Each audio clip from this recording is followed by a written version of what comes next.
విజయనగరం పేలుళ్లకు కుట్ర కేసులో దర్యాప్తు ముమ్మరం చేశారు పోలీసులు. సిరాజ్ సమీర్ ను 7 రోజుల కస్టడీకి కోరారు. కస్టడీ పిటిషన్ పై ఈ రోజు కోర్టు తీర్పును వెల్లడించనుంది. సిరాజ్ కు వచ్చిన నిధులపై ఆరా తీయనున్నారు. మరొక వైపు ఇప్పటికే సిరాజ్ కుటుంబ సభ్యుల బ్యాంక్ ఖాతాలను అధికారులు ఫ్రీజ్ చేశారు. 30 లక్షల వరకు డిపాజిట్లను పోలీసులు గుర్తించారు.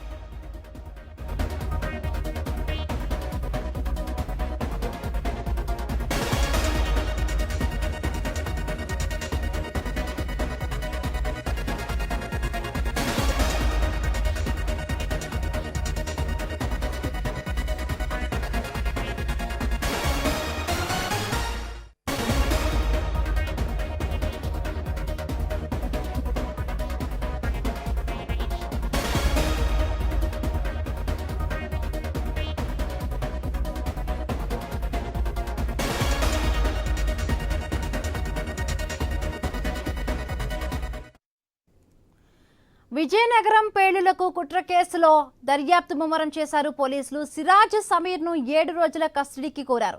కస్టడీ పిటిషన్ పై ఈ రోజు కోర్టు తీర్పును వెల్లడించనుంది. సిరాజ్ కు వచ్చిన నిధులపై ఆరా తీయనున్నారు పోలీసులు. మరొకవైపు ఇప్పటికే సిరాజ్ కుటుంబ సభ్యుల బ్యాంక్ ఖాతాలను అధికారులు ఫ్రీజ్ చేశారు. 30 లక్షల వరకు డిపాజిట్లను పోలీసులు గుర్తించారు. ఇక ఇదే అంశానికి సంబంధించి మరిన్ని పూర్తి అప్డేట్స్ మా కరెస్పాండెంట్ రమేష్ అందిస్తారు. రమేష్, చెప్పండి, అంటే ఎన్ని రోజుల పోలీసుల కస్టడీకి అనుమతి కోరే అవకాశం ఉంది? డీటెయిల్స్ ఏంటి? మనం చూసుకుంటే విజయనగరం జిల్లాలోని పూర్తి స్థాయిలో దీని మీద ఎన్ఐఏ అధికారులు అయితే మాత్రం 2 రోజుల నుంచి ఇక్కడే కూపీలాగే ప్రయత్నాలు చేస్తున్నారు. అయితే ఇప్పటికే సిరాజ్ బ్యాంక్ ఖాతాలోని 40 లక్షలు ఉన్నట్టయితే గుర్తించారు. అంటే కుటుంబ సభ్యులందరికీ ఒకే చోట బ్యాంక్ ఖాతాలు ఉన్నాయి. ఈ బ్యాంక్ ఖాతాల నేపథ్యంలోనే అయితే ఈ ఎస్బీఐ, ఐసిఐసిఐ ఇలా కాకుండా ఒక గ్రామీణ బ్యాంకులోని 3 ఖాతాలు ఉండడం, ఈ నేపథ్యంలోని టోటల్ గా ఓవరాల్ కుటుంబం మొత్తానికి ఒక 70 లక్షలు మొత్తం అందులో ఉండడంతో ఒక్కసారిగా పోలీసులు దీని మీద దర్యాప్తు చేస్తున్నారు. అయితే సిరాజ్ తండ్రి ఏఎస్ఐగా పనిచేస్తున్నారు. గతంలోని విజయనగరం జిల్లా కొత్త వలసలోని పనిచేసిన ఆయన ఈ విజయనగరం రూరల్ పోలీస్ స్టేషన్ కి ట్రాన్స్ఫర్ అవడంతో ఆయన అకౌంట్ మాత్రం అక్కడే ఉంది. అయితే ఈ అబ్బాయి మాత్రం, ఈ సిరాజ్ మాత్రం అక్కడి నుంచి విజయనగరం బ్యాంక్ కి అయితే ఖాతా మార్చుకున్నారు. అయితే నేపథ్యంలోని మనకు తెలిసిన సమాచారం మేరకు నిన్న సిరాజ్ తండ్రి, ఏఎస్ఐగా పనిచేస్తున్న సిరాజ్ తండ్రి మాత్రం బ్యాంక్ కి వెళ్లి ఆ అమౌంట్ విత్డ్రా చేయడానికి అయితే చేయడంతో అయితే ఈ ఖాతా ఓపెన్ కాలేదు. అదే మరోసారి 2 సార్లు విఫలయత్నం చేసినట్టయితే మనకు తెలుస్తుంది. అయితే ఈ నేపథ్యంలోని ఈ నగదు ఎక్కడి నుంచి వస్తుంది, అయితే తండ్రి అకౌంట్ నుంచి ఇతనికి వస్తుందా లేకపోతే వేరే అకౌంట్ నుంచి ఇతనికి వస్తున్నాయన్న నేపథ్యంలో పోలీసులు అయితే ముమ్మర దర్యాప్తు చేపడుతున్నారు. అయితే కోర్టు మాత్రం తీర్పు ఈ రోజు ఇచ్చే అవకాశం ఉంది. అయితే వీళ్ళని పూర్తి స్థాయిలోని అదుపులోకి తీసుకుని దర్యాప్తు చేస్తేనే అన్ని అంశాలు బయటకు వస్తాయని చెబుతున్నారు. ఒక రకంగా చూసుకుంటే విజయనగరం వ్యాప్తంగా ఇది ఒక సంచలనంగా మారింది. అదే రకంగా ఉత్తరాంధ్ర వ్యాప్తంగా సంచలనంగా మారిందని చెప్పాలి. అయితే ఈ అమౌంట్ అయితే అధిక మొత్తంలోని ఒకే అకౌంట్ ఉందా, ఇంకేమైనా అకౌంట్లు ఉన్నాయా, లేకపోతే ఈ అకౌంట్ లో కుటుంబం అంతా ఒకే దగ్గర అకౌంట్ లో ఉండడంతో కూడా పోలీసులు ఆ దిశగా దర్యాప్తు అయితే చేపడుతున్నారు. ఎన్ఐఏ అధికారులు అయితే మాత్రం ఇప్పటికీ స్థానికంగా కొంతమందిని అదుపులోకి తీసుకున్నట్టయితే సమాచారం ఉంది. అయితే అది గోప్యంగా ఉంచుతున్నారు. వీళ్ళకి సహకరించిన వాళ్ళు, ఆయా సంఘాలకు సంబంధించిన వాళ్ళు ఎవరెవరు ఉన్నారు ఏంటన్న దాని మీద కొంతమందిని గోప్యంగా అదుపులోకి తీసుకుని దర్యాప్తు చేస్తున్నట్టు మనకి ఎప్పటికైనా తెలుస్తుంది. అయితే పూర్తి స్థాయిలో విజయనగరం కేంద్రంగానే ఈ విధ్వంసం సృష్టించడానికి వీళ్ళు ఖచ్చితంగా సిరాజ్ అనే వ్యక్తి హైదరాబాద్ లో ఉన్న రమేష్, అంటే సిరాజ్ తండ్రి పైన కూడా ఇంకా అనుమానాలు వ్యక్తం చేస్తున్నారా పోలీసులు? సో వాళ్ళని కూడా, అంటే ఇంత పెద్ద మొత్తంలో అంటే అమౌంట్ ఉండడం కూడా ఒక ఆశ్చర్యం కలిగించే విషయము. సో వాళ్ళపైన కూడా డౌట్స్ ఏమైనా వచ్చే అవకాశం ఉందా? వాళ్ళు కూడా విచారించే అవకాశం ఉందా? ఖచ్చితంగా. ఎందుకంటే ఖచ్చితంగా ఏమంటే ఇప్పుడు పోలీసులకి అన్నయ్య అధికారులకు కానీ అనుమానం రాకపోవచ్చు. కాకపోతే నిన్న డిసిసిబి బ్యాంకుకి వెళ్లి ఒక్కసారి సివిల్ డ్రెస్సులని, ఒకసారి యూనిఫామ్ తో కూడా వెళ్లి బ్యాంకులోని అమౌంట్ విత్డ్రా చేయడానికి ప్రయత్నించడంతో అనుమానాలు మరింత బలపడ్డాయి. ఈ బలపడిన నేపథ్యంలోనే ఆ దిశగా అయితే పోలీసులు దర్యాప్తు చేస్తున్నారు. సీసీ కెమెరాల పర్యవేక్షణలోని ఇప్పటికే అక్కడికి వస్తారని చెప్పేసి నిఘా వర్గాలు అయితే బ్యాంకు దగ్గర కాచు కూర్చున్నాయి. దీంట్లో ఇంటెలిజెన్స్ వర్గాలు కూడా బ్యాంకు దగ్గర ఉండడంతో ఒక్కసారిగా ఆయన పరిశీలించారు అసలు ఏం జరుగుతుంది ఏంటి అన్నదా నేపథ్యంలోని ఈ అకౌంట్ లోని అమౌంట్ తీయడానికి విఫలయత్నం చేశారని చెప్పాలి సిరాజ్ తండ్రి. దీన్ని బట్టి చూసుకుంటే ఈ ఏం జరుగుతుంది ఏంటి, అయితే దీంతో వీళ్ళకి కూడా లింకులు ఉన్నాయా లేదా ఏంటి, ఈ దాడులకు నేపథ్యంలోని పోలీస్ శాఖలో ఉండి కూడా ఇలా జరుగుతుందా అన్న అంశం మీద కూడా దర్యాప్తు అయితే ముమ్మరంగా చేపడుతున్నారు. మనం చూసుకున్నట్టయితే ఒక్కసారిగా ఇద్దరు పోలీస్ శాఖలో ఉన్నారు. ఇతను కూడా పోలీస్ శాఖలో పనిచేయడానికి ప్రయత్నించారు, తర్వాత IPS కు ప్రిపేర్ అయ్యారు, తర్వాత 108 లో కూడా పనిచేశారు కాలర్ గా. అయితే ఈ నేపథ్యంలో హైదరాబాద్ లోనే అతనితో ఇతనికి పరిచయాలు ఏర్పడ్డాయి. దీంతో ఒక్కసారిగా మనకు విజయనగరంలోని విద్యుత్ స్టేడియం అనేది ఒక చారిత్రాత్మక ప్రాంతం. ఆ ప్రాంతంలోనే పేలుళ్లు చేయడానికి ప్రయత్నిస్తున్న సమయంలోనే పోలీసులు అదుపులోకి తీసుకున్నారని చెప్పి మనకి ఎక్స్క్లూజివ్ గా వచ్చిన FIR కాపీలో అయితే నిర్ధారించడం జరిగింది. ఆల్రెడీ మనం చెప్తున్నాము, FIR కాపీ కూడా మనం చూస్తున్నాం. అయితే దీంతో పాటు 11 మంది ఒక గ్రూప్ గా ఏర్పడి రాష్ట్రంలోని పలు ప్రాంతాల్లో కాకుండా దేశవ్యాప్తంగా పలు రాష్ట్రాల్లో దాడులకు పాల్పడి తమ ఉనికిని చాటుకునేందుకైతే ప్రయత్నం చేస్తున్నారు. అయితే జిహాదీ దేశంగా ఇంతవరకు కూడా మనం సిరాజ్ అంటే సమీర్ యొక్క పేర్లు మాత్రమే అంటే పోలీసులు కూడా ఇంతవరకు తీసుకున్నారు. బట్ ఇప్పుడు అంటే సిరాజ్ యొక్క కుటుంబ ఫ్యామిలీకి సంబంధించి కూడా కొన్ని డౌట్స్ అయితే వస్తున్న నేపథ్యంలో వాళ్ళని కూడా అంటే విచారించే అవకాశం ఉందా, నోటీసులు ఇచ్చే అవకాశం ఉందా? ఇప్పటికే సిరాజ్ కుటుంబ సభ్యుల్ని గోప్యంగా విచారిస్తున్నట్టు మనకు సమాచారం ఉంది. సిరాజ్ కుటుంబ సభ్యులతో పాటు సిరాజ్ స్నేహితులను కూడా ఇప్పటికీ విచారణ చేస్తున్నారు. అయితే ఈ రోజు పూర్తి స్థాయిలో సిరాజ్ను పోలీసులు అదుపులోకి తీసుకుని విచారిస్తే తప్ప మరిన్ని విషయాలు వెలుగులోకి వచ్చే అవకాశం లేదు.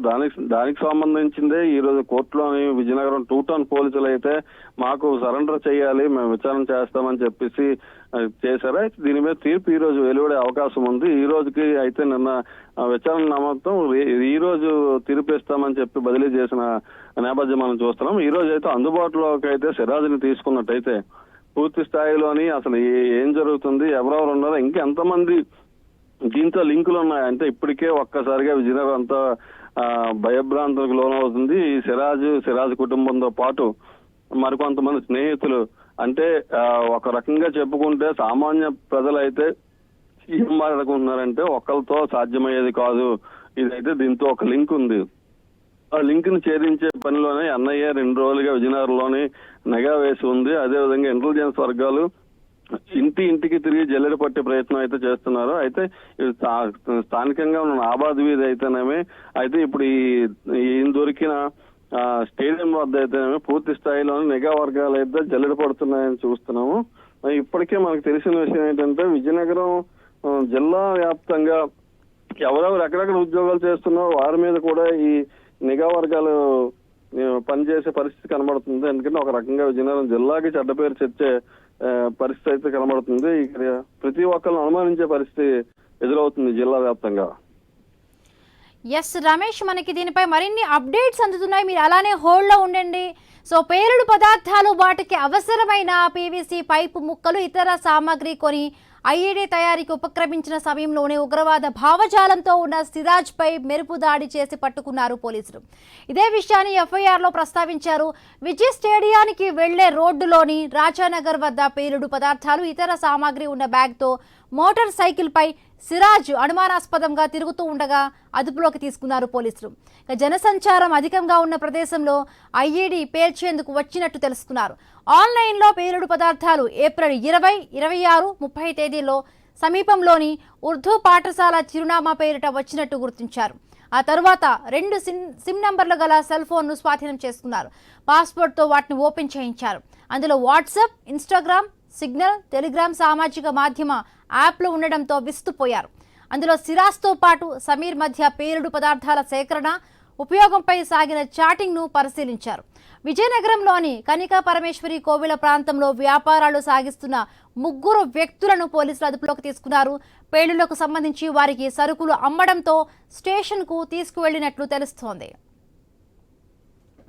అంటే ఈ మొత్తం వ్యవహారం మనం చూస్తుంటే భారీ ఎత్తున కూడా అక్కడ విజయనగరంలోని పేలుళ్లకు ప్లాన్ చేసినట్టుగా తెలుస్తుంది. పక్కా వ్యూహంతో కూడా వాటిని ఆన్లైన్లో కొన్నట్టుగా కూడా మనకి ఈ ఇన్ఫర్మేషన్ బట్టి అర్థమవుతోంది. రైట్ రమేష్, అంటే మొత్తంగా చూసుకుంటే చాలా పెద్ద భారీ కుట్రకి వీళ్ళు తెరతీసినట్టుగా మనకి అర్థమవుతుంది.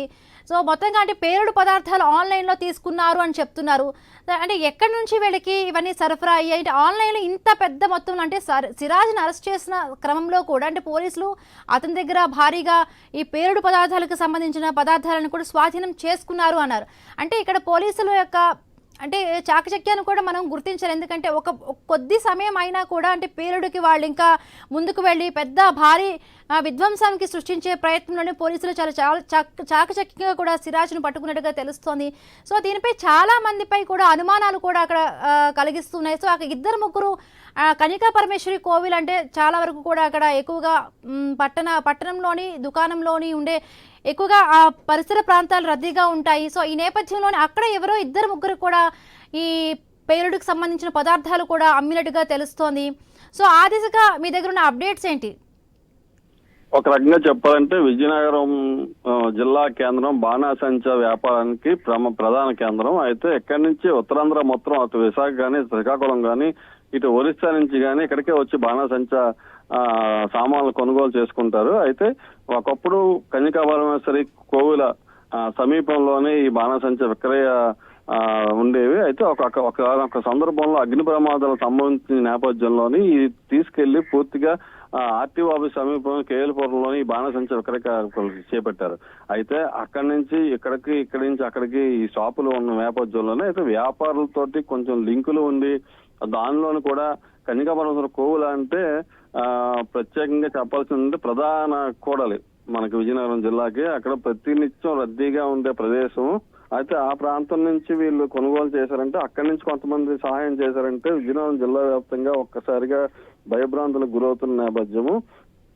ఏం జరుగుతుంది ఎక్కడి నుంచి కూడా వీళ్ళకి అందించే చూసుకుంటే మన నేపథ్యంలోని ఒక్కసారిగా పూర్తి స్థాయిలో అయితే దీని మీద అయితే పోలీసులు అయితే డాగకన్ను వేసి పరిశీలిస్తున్న నేపథ్యం మనం చూస్తున్నాము.